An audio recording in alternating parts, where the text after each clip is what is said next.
جسدت معنى العزة والكرامة في زمن المذلة والمهانة، وإن أبطال تلك الغزوتين أمسوا نجوما زاهرة لأهل الأرض قاطبة وسط هذه الظلمات المدلهمة ترشد الحائرين إلى طريق الحرية والإباء.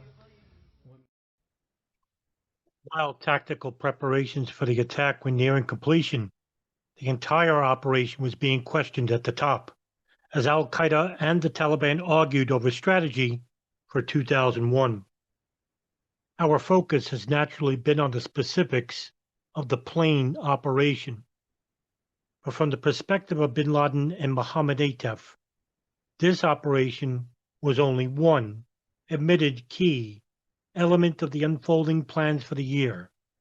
Living in Afghanistan, interacting constantly with the Taliban, the Al-Qaeda leaders would never lose sight of the situation in that country.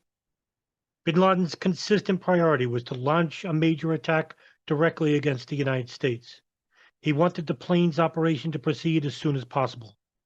Khalid al-Mihdhar reportedly told his cousin during the summer of 2001 that Bin Laden was reputed to have remarked, "I will make it happen, even if I have to do it by myself." According to Khalid Sheikh Mohammed, Bin Laden had been urging him to advance the date of the attacks. In 2000, for instance, Khalid Sheikh Mohammed remembers Bin Laden pushing him to launch the attacks amid the controversy after then Israeli opposition party leader Ariel Sharon's visit to the Temple Mount in Jerusalem. Khalid Sheikh Mohammed claims Bin Laden told him it would be enough for the hijackers simply to down planes rather than crash them into specific targets. Khalid Sheikh Mohammed says he resisted the pressure. Khalid Sheikh Mohammed claims to have faced similar pressure twice more in 2001. According to him, Bin Laden wanted the operation carried out on May 12, 2001, 7 months to the day after the Cole bombing. Khalid Sheikh Mohammed adds that the 9/11 attacks had originally been envisioned for May of 2001. The second time he was urged to launch the attacks early was in June and July of 2001, supposedly after Bin Laden learned from the media that Ariel Sharon would be visiting the White House. On both occasions, Khalid Sheikh Mohammed resisted, asserting that the hijacker teams were not ready. Bin Laden pressed particularly strongly for the latter date in 2 letters, stressing the need to attack early. The second letter reportedly for delivery by Bin Laden's son-in-law, Alz al-Madini. Other evidence corroborates Khalid Sheikh Mohammed's account. For instance, Khalid al-Mihdhar told his cousin that the attacks were to happen in May, but were postponed twice, first to July, then to September.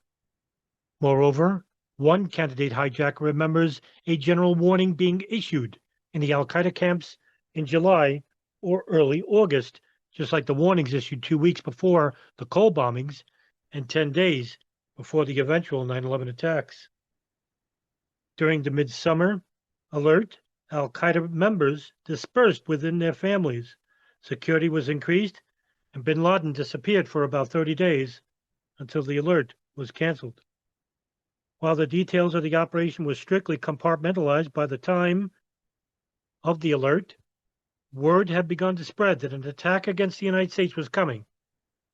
Khalid Sheikh Mohammed notes that it was generally well known by the summer of 2001 that he was planning some kind of operation against the United States.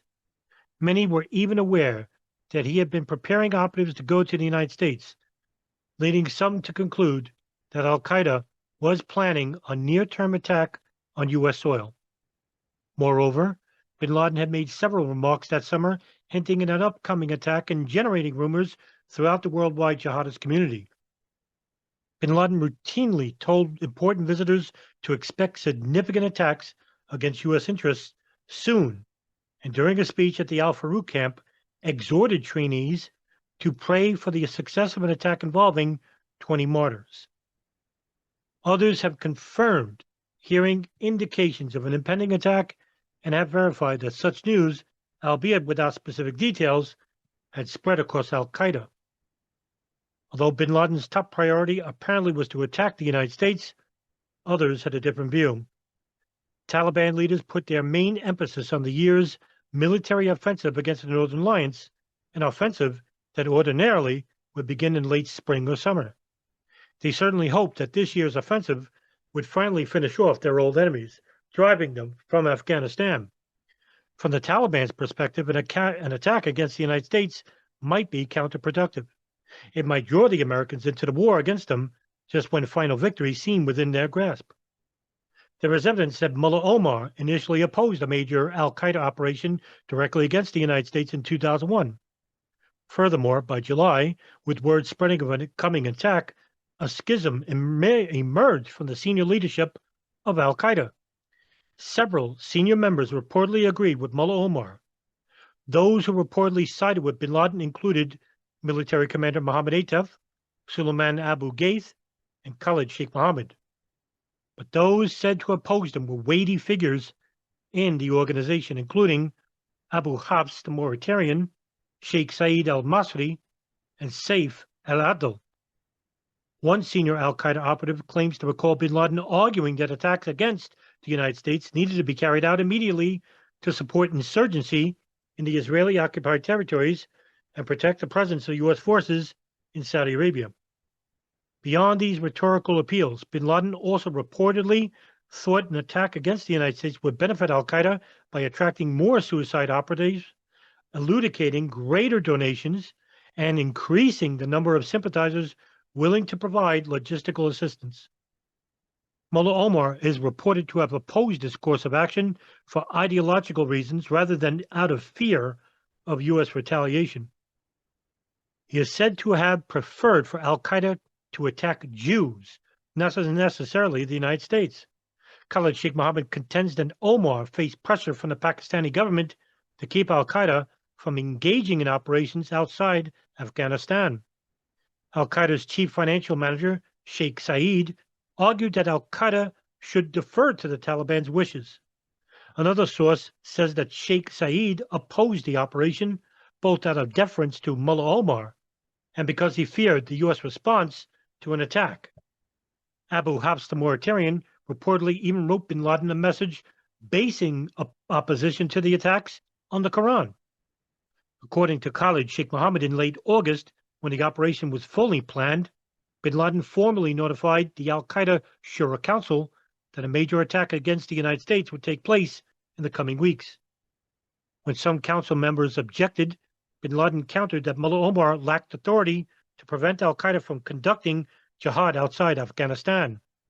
Though most of the Shura Council reportedly disagreed, bin Laden persisted. The attacks went forward. The story of dissension within al-Qaeda regarding the 9/11 attacks is probably incomplete. The information on which the account is based comes from sources who are not privy to the full scope of al-Qaeda and Taliban planning. Bin Laden and Mohamed Atef, however, probably would have known at least that 1.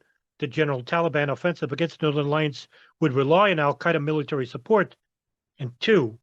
Another significant al-Qaeda operation was making progress during that summer, a plot to assassinate the Northern Alliance leader, Ahmed Shah Massoud. The operatives, disguised as journalists, were in Massoud's camp and prepared to kill him sometime in August. Their appointment seemed to have been delayed. But on September 9, 2001, the Massoud assassination took place. The delayed Taliban offensive against the Northern Alliance was apparently coordinated to begin as soon as he was killed, and it got underway on September 10th. As they deliberated earlier in the year, bin Laden and Atef would likely have remembered that Mullah Omar was dependent on them for the Massoud assassination and for vital support in the Taliban military operations.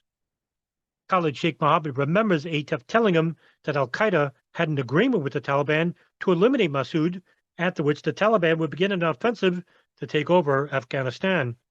Mohamed Atef hoped that Massoud's death would also appease the Taliban when the 9/11 attacks happened.